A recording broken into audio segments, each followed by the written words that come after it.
এক রাজার ৩ টা মেয়ে ছিল। একদিন সে পরীক্ষা করতে চাইল যে তার ৩ টা মেয়ে তাকে কতটা ভালোবাসে। সে ১ম এ বড় মেয়েকে জিজ্ঞাসা করল, "আচ্ছা বলো তো মা তুমি আমাকে কতটা ভালোবাসো?" সে বলল, "বাবা তোমাকে আমি এই পৃথিবীর মধ্যে সবথেকে বেশি ভালোবাসি। চিনি যেমন মিষ্টি তার থেকেও বেশি তোমাকে ভালোবাসি, অনেক ভালোবাসি।" রাজা খুব খুশি।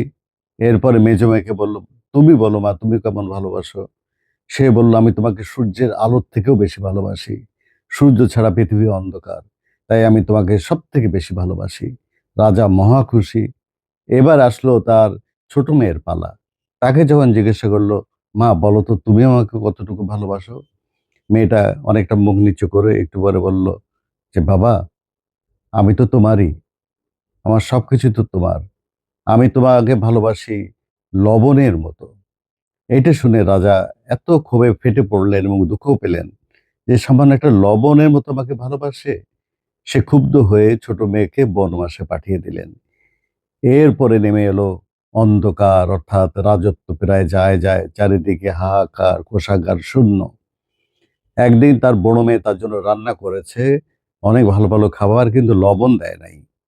এই খাবার খেয়ে রাজা প্রচন্ড রাগান্বিত হয়ে খাবারগুলো ছুঁড়ে ফেললেন যে, "তুমি লবণই দাও নাই।" তারপর চুপ করে বসে হঠাৎ করে ভাবলো যে, আমার ছোট মেয়ে তো ঠিকই বলেছিল। সে আমাকে লবণের মতো ভালোবাসে। আমি তো অন্যায় করেছি। তখন সে ছুটে গিয়ে তার ছোট মেয়েকে বাড়িতে ফিরিয়ে নিয়ে আসলো। ছোট মেয়ে বাড়িতে পদার্পণের সাথেই তার ভাগ্য খুলে গেল। তার সেই ডুবন্ত রাজত্ব আবার জেগে উঠল। সবদিকে এখন শুধু প্রাচুর্য, রত্নভান্ডার ভরে উঠল। রাজার রাজ্যের মধ্যে সবাই অনেক খুশিতে দিন যাপন করতে লাগলো। এই হচ্ছে গল্পটা। তাহলে এখান থেকে আমরা যেটা শিক্ষা পেলাম যে কাউকে বা কোনো মানুষকে বা কোনো কিছুকে তুচ্ছ জ্ঞান করবেন না। কারণ যেকোনো ছোট জিনিস মূল্যবান।